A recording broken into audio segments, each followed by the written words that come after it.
بسم الله والصلاة والسلام عليك يا رسول الله. السلام عليكم ومرحبا بكم في فيديو جديد ووصفة جديدة. اليوم راح نشارككم طاكوس منزلي. نبداو بسم الله على بركة الله. في مقلاة نحطو ملعقة زبدة وحبة بصل مرحية.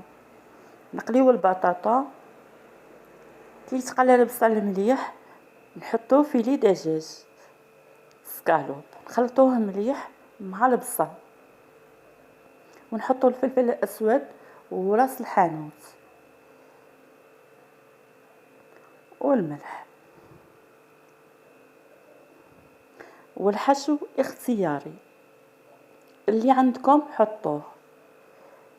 الحشو هذا يجي بزاف بنين، يليق للفطائر لكل المعجنات. خلطوه مليح، نحطو ملعقه صغيره طماطم تاع العلب وملعقه صغيره هريسه حاره، ونخلطو مليح حتى نتحصلوا على صوص عاقده،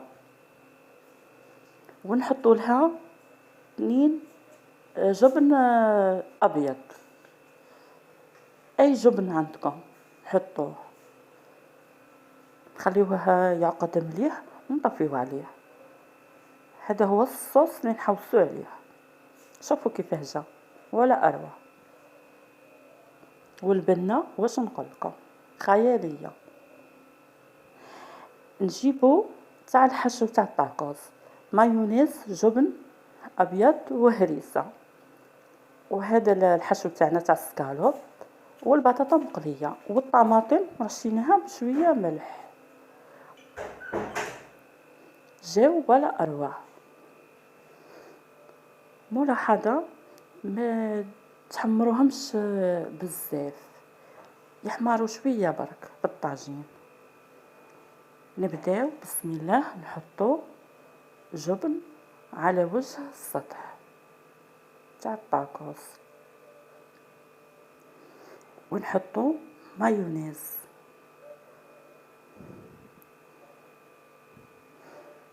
ونحطو الهريسه الحاره، والحشو كما قلت لكم اختياري، كل واحد واش يحب. حطينا الجبن وحطينا المايونيز وحطينا الهريسه، ونحطو السكالوب، ونحطو البطاطا مقليه،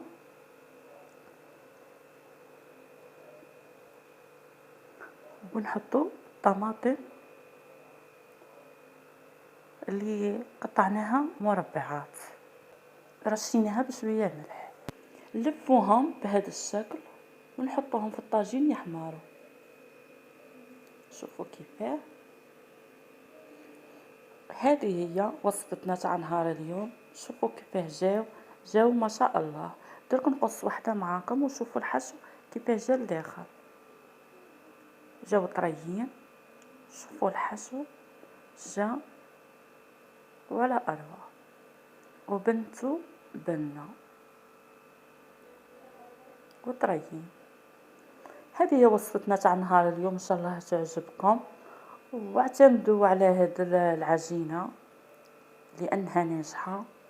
ان شاء الله ينال اعجابكم الفيديو تاعي تاع نهار اليوم، وشكرا على تعليقاتكم الرائعه اللي تحفزني، وشكرا على دعمكم ليا، ودمتم في رعايه الله وحده، والى اللقاء مع وصفات جديده.